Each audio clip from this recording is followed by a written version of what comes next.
You won a title with this team. You played in a playing game here.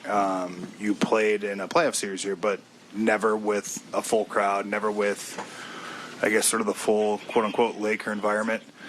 Did it feel special today to have that kind of intensity, that kind of game? Is this sort of what you expected, I guess, when you decided you wanted to come here? Yeah. The crowd definitely got us back into it, with our play, having a crowd behind us. It was fun, the energy was there. This is what you dream about, playing in crypto. And, I know. Yeah, it's a new dream.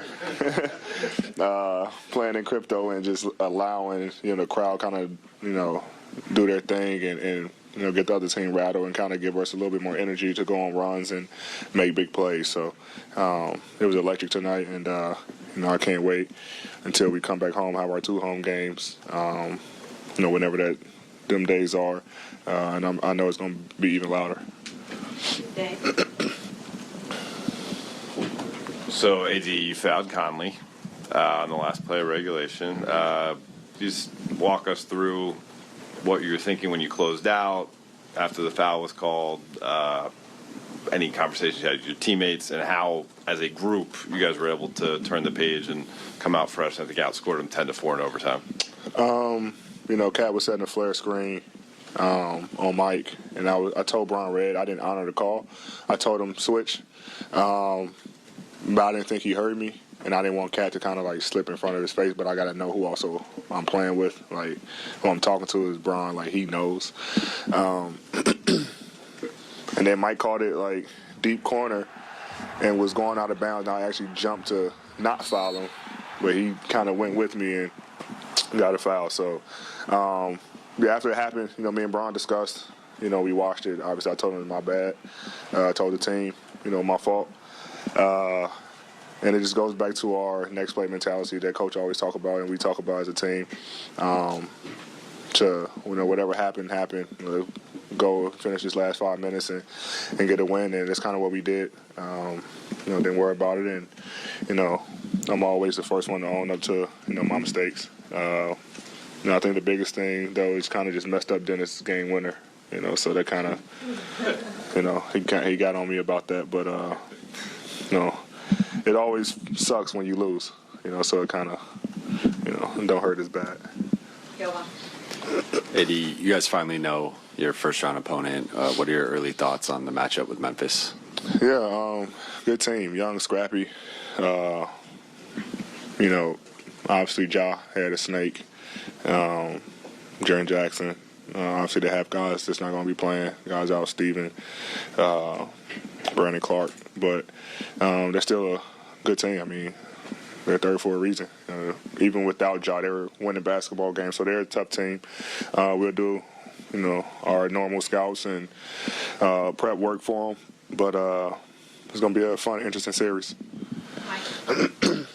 AD, teams are been pretty aggressive with you defensively, a lot of traps, a lot of doubles. Just wondering what the ongoing conversation is with you, your teammates on the floor, the coaches, about kind of best ways to get you the ball, where to, how to, even when the double's coming. How does that discussion go for you, and where do you want that to be in the first round series? Yeah, it's a lot of pick and rolls. I think in our matchups with Memphis, though, they didn't double. It's usually Steven Adams, he guards me, and then Xavier Tillman, he kind of guarded me straight up. So I'm not sure what their plan is. I didn't see many double teams against Memphis, but yeah, teams starting to do that to try to double team, get the ball out of my hand, make guys beat us, and we're doing a good job making shots to kind of open it up. Go into some wide action where you can't double. I'll come off a pin down or play some pick and roll.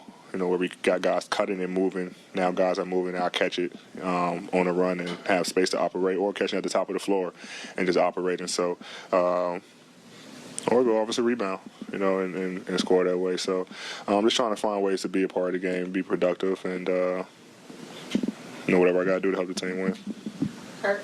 AD, on your right, with this play-in-tournament format, how valuable is this rest now versus a little bit more practice? And you could have been playing Friday. How would you kind of summarize winning and getting the rest? Yeah, that was our main focus, getting the win. Even when we were down, I think 15 or 17, something like that, we just kept saying, we got to get a rest. We can't play. I thought it was Thursday though, or Friday, whatever day it is. We didn't want to play whatever day it was. We wanted to get this rest, let our bodies heal, recover. I mean, we've been going at it, playoff mode, since All-Star break, trying to get in. So it's good to have 4 days to kind of just recover and let our bodies heal, get some mental prep in on Memphis, and go in kind of fresh, on Sunday and have a battle then, playing every other day. And then, with the play-in, then if we would have lost playing again and then going right into a matchup would have been tough, especially with all the bumps and bruises our guys have. So it feels good to get this win and get a couple of days rest before we head to Memphis.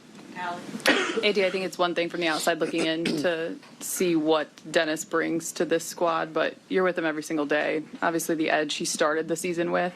How would you kind of quantify his value to the squad? He's invaluable, man. He brings everything every night. He wants to win. When he first came back, he said that he didn't like his first tenure here. With the Lakers, he feel like he didn't do what he was supposed to, so he wanted to come back and just be all about winning. And he's shown it. Diving on the floor, big hustle plays, obviously big shots like he had tonight. Big plays defensively, offensively. He does it all for us. He brings that energy off the bench, pushing the pace, always communicating with us about what he sees on the floor, always bringing that positive energy. So, he means a lot to our team. AD, on the whiteboard in the locker room, you guys had 2-10 and then 0.3% chance to make it to the postseason, still written up there today as you guys are playing your way in. Are you guys still holding on to that and piece of that identity? Is it a motivating factor for you? LeBron mentioned it as well. What are the kind of conversations about that journey and how it's pushing you now? Yeah, we talked about it. When do we play? Sunday, just how crazy it is to start 2-10 and be fighting for a playoff spot, pre-playing game, and then now go in and play the playing game and then get in as a 7th seed is unreal.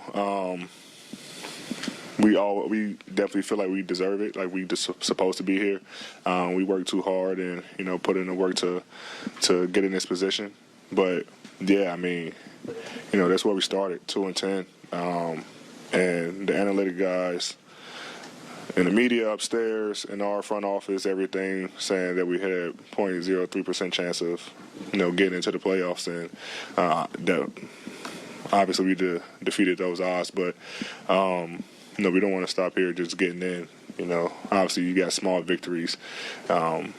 Seeing where we started, but now we want to get greedy and make some noise in these playoffs. Last two, we're going